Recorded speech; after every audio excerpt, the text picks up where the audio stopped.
tudo bem com vocês? Eu espero que sim! Hoje eu tô com a minha amiga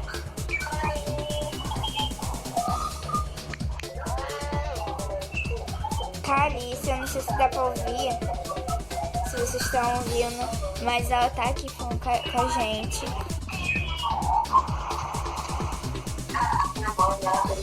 Tá? Alice, fala com eles. Se inscreve no canal dela, tá? A gente vai estar aqui no bloco de informação.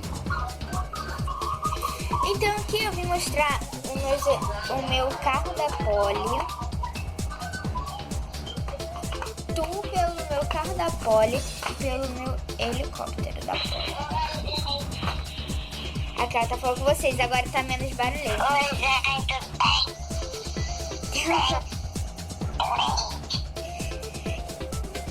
Então vamos lá. O helicóptero da Barbie, ele é assim na frente. Na frente ele é assim, ó. Ele tem esses vazios que dá pra ver aqui, ó. Aí aqui do lado também. E desse outro lado é aberto pra botar carro.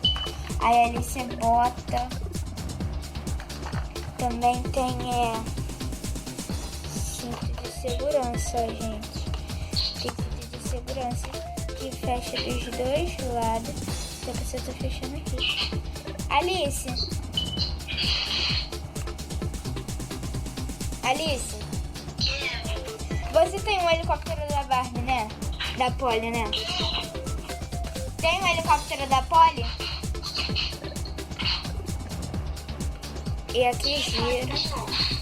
Você tem um helicóptero da Poli?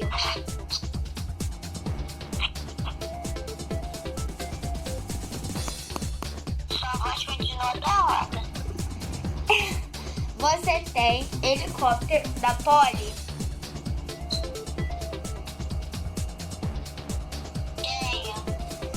E a gente tá fazendo um vídeo sobre ele.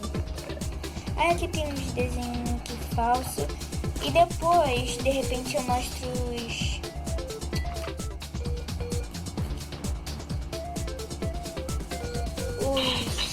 os acessórios. Aí aqui tem isso. E se inscreve no canal dela, tá? Eu vou deixar no bloco de informação, eu já falei isso, né? E aqui tem